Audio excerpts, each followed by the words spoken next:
Hello everyone. So in this video I will be showing you how to print the numbers from 1 to n by using recursive function. So I'm going to do this program in C++, and if you're coming from any other programming background such as Java, Python or C, you can just watch this video because the core logic and the function, recursive function is just going to remain the same. So you can just go through this video. So let's get started. So the first thing what we need is the input. So we will declare the input. So int n be my number, that is 1 to n. So you can also get the input from the user, but I'm going to just assign manually over here. So let n be 5 and the name of my recurrence function will be recur of n. So I'm just passing n and this is going to be of the type void. Okay, so it has like no return type. So let me just declare my function. So it's going to be void recur.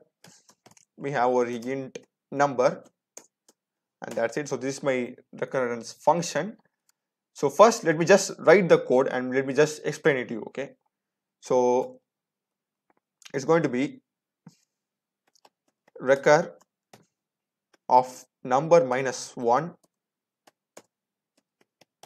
cout number, just leave some space and it. So this is going to be our condition. Okay, and we also need a base condition. Base condition is a terminating condition for our recurrence to stop. So don't worry, I'll just explain all these stuffs. I'm having whiteboard ready, so I'll just explain it all over here. Terminating condition is going to be if number equal to 0, return. That's it. We're just returning if the number is 0. So this is the overall code over here. Okay, so now let me explain you how this code works. Okay, let me just have my whiteboard over here. So let me just explain it side by side. Okay, so first what happens is that, so we are taking the recur number as n. Okay, so our n is 5. Let's consider 5. So doing the first call, okay, consider this as a stack. Okay, the function stack. So whenever a function gets called, it just goes and stores itself inside a stack. Okay, so consider this as a stack. So first time we are passing recur of 5, which is the first call. Okay, it just goes inside the stack. Okay, recur of 5. So what happens over is that it checks for the number is equal to 0. So number is not equal to 0 over here. So this nothing happens over here. So it just goes to recur of number minus 1. So our number was 5. Okay, so it then calls recur of 4 because number minus 1. So 5 minus 1 is 4. So this function gets called. Okay, so what happens over is that another function gets called, which is recur of number minus 1, which is recur of 4. Okay, and this it won't get printed now. Okay, it won't get printed. Cout number won't happen now. It only happens when we just reach the base condition gets satisfied, then only cout process will take place. Now nothing will happen. Now it just goes on to recur of 4. So recur of 4, so our number is 4 and again checks for if number equal to 0. Nothing happens, and let me have output over here as well. Nothing is displayed in the output as well. So we are having our recur of 4, nothing happens over here. So recur of number minus 1. So number was 4, now it becomes 3 because number minus 1, and this gets called. So this gets also pushed inside the stack and nothing happened, nothing gets displayed, and cout this is not executed. So same thing happens 3 over here. So it just goes 3 over here. Here also it's not equal to 0, and it goes for recur of number minus 1. So it becomes recur of 2. And same thing, 2 goes inside, it becomes 2 minus 1, it becomes recur of 1. Okay, so 1 goes over here, 1 not equal to 0, and recur of 1 minus 1. So here is the important thing. So what happens over is that our recur becomes 0. So 0 is getting passed over there again. So it becomes recur of 0. So what happens here is that the condition becomes true because our number at the end has become 0. After this so many pushing of stack calls, it becomes 0, and this just returns. Okay, it just returns over here.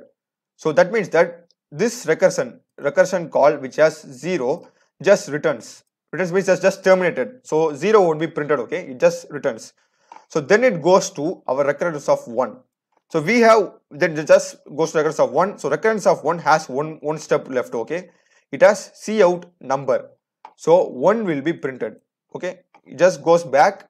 So this gets over and it just goes to recurrence of 1. So recurrence of 1 was stopped in this call. It will just continue after that call. It becomes cout number. So number is 1 because recurrence of 1. So number is obviously 1.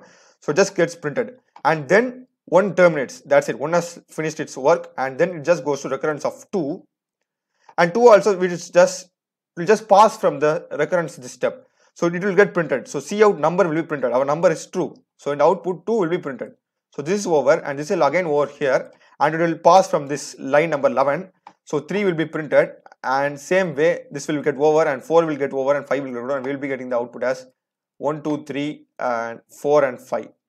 Okay, this is how it works. So let me just run it code and show you whether it works or not. Let me just check it. So just compile and run it.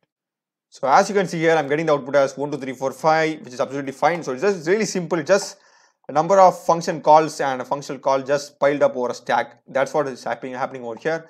So let's suppose say how you can just edit this code. Like you can just edit the same code to print the numbers from in the reverse order. That is from 5 to 1, 5 till 1.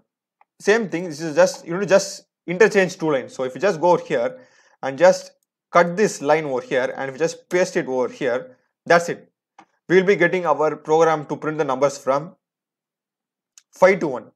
Okay, I've already done a full video about that. You can just check that out. And if you just interchange these two lines, it becomes the reverse. Okay, numbers from 1 to 5.